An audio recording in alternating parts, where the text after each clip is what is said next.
Hello friends, આજે હું તમારી સાથે શેર કરીશ કાચી કેરીના શાકની રેસીપી, જેને ગોળ કેરીનું શાક પણ કહેવામાં આવે છે. સ્વાદમાં ખાટું મીઠું અને ટેસ્ટી લાગે છે અને બનાવવામાં ખૂબ જ સહેલું છે. કેરીને બાફવાની મહેનત કર્યા વગર ફક્ત 5 જ મિનિટમાં બની જતું આ શાક એકવાર બનાવી અઠવાડિયા સુધી ખાઈ શકો છો. તો ઉનાળામાં કોઈ શાક બનાવવાનું મન ના થાય ત્યારે આ કાચી કેરીનું શાક એકવાર ચોક્કસથી ટ્રાય કરવા જેવું છે. તો હું છું નિરાલી અને નિરાલીસ કિચનમાં તમારું સ્વાગત છે. તો ચાલો બનાવવાનું શરૂ કરીએ. તો શાક બનાવવા માટે અત્યારે મેં 2 કાચી તોતાપુરી કેરી લીધી છે. વજનમાં 500 ગ્રામ છે અને કેરીને મેં સારી રીતે ધોઈને કોરી કરી લીધી છે. હવે કેરીનો ઉપરનો ભાગ કટ કરી એની છાલ ઉતારી લઈશું.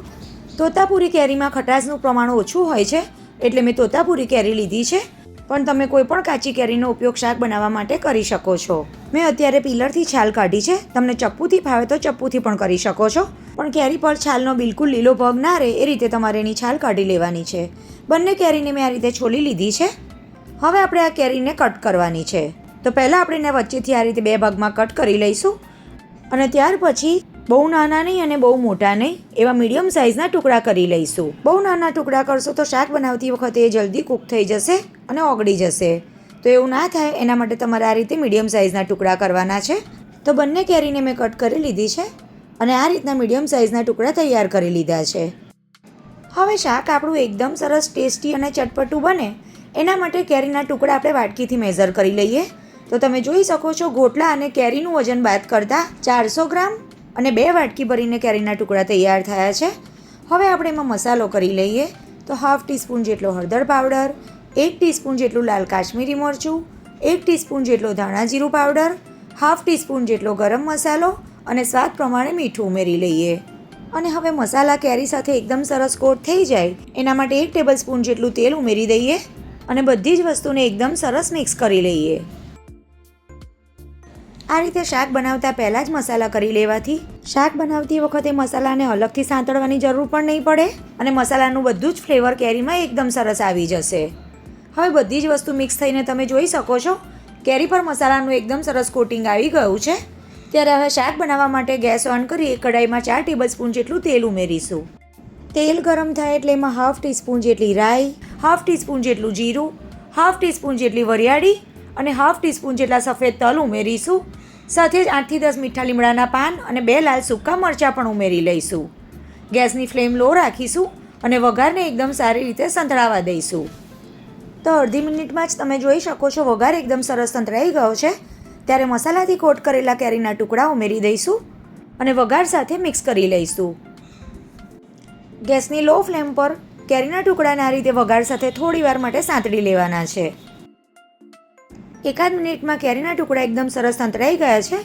ત્યારે લો ફ્લેમ પર ઢાંકીને આપણે એને 2 થી 3 મિનિટ સુધી થવા દઈશું. હવે 3 મિનિટ પછી ઢાંકણ ખોલી એકવાર સારી રીતે મિક્સ કરી લઈએ અને તમે જોઈ શકો છો કેરીના ટુકડા હલકા એવા સોફ્ટ થઈ ગયા છે. પણ એકદમ પરફેક્ટ કૂક કરવા માટે આપણે એમાં થોડું પાણી ઉમેરીશું. ગેસની ફ્લેમ લો જ રાખવાની છે અને 3 થી 4 ટેબલસ્પૂન જેટલું પાણી ઉમેરીશું. વધારે પાણી નથી ઉમેરવાનું કારણ કે આપણે એમાં હજુ ગોળ પણ ઉમેરવાનો છે.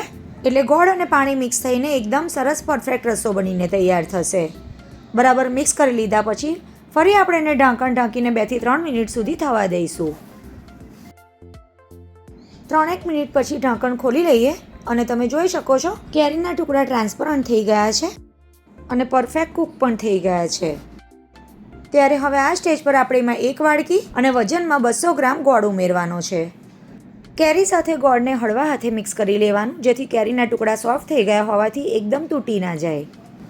ગોળ કેટલો ઉમેરવો એ કેરીની ખટાશ પર ડિપેન્ડ કરે છે અને 500 ગ્રામ કેરીમાંથી ગોટલા અને છાલનો ભાગ બાદ કરતાં 400 ગ્રામ ટુકડા થયા હતા. તો એનાથી અડધો એટલે કે 200 ગ્રામ મેં ગોળ ઉમેર્યો છે.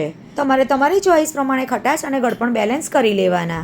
તો ગેસની લો ફ્લેમ પર ગોળને મિક્સ કરતાં 1 થી 1.5 મિનિટ જેટલો સમય થઈ ગયો અને ગોળ એકદમ સરસ મેલ્ટ થઈને કેરી સાથે એકદમ સરસ મિક્સ થઈ ગયો છે.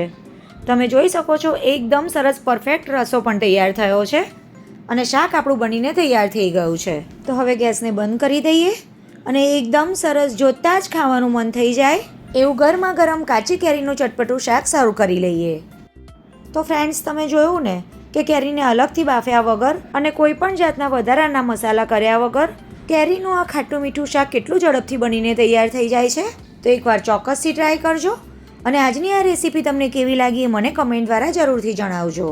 રેસીપી સારી લાગી હોય તો વિડીયોને લાઇક કરજો, શેર કરજો અને આવી જ બીજી નવી રેસીપી યુટ્યુબ પર જોવા માટે મારી ચેનલ નિરાલીસ કિચનને સબસ્ક્રાઈબ કરજો અને ફેસબુક પર જોવા માટે વિડીયોને લાઇક કરી અમારા ફેસબુક પેજને પણ ફોલો કરજો. તો ફરી મળીશું એક આવી જ નવી અને ઉપયોગી રેસીપી સાથે. આવજો.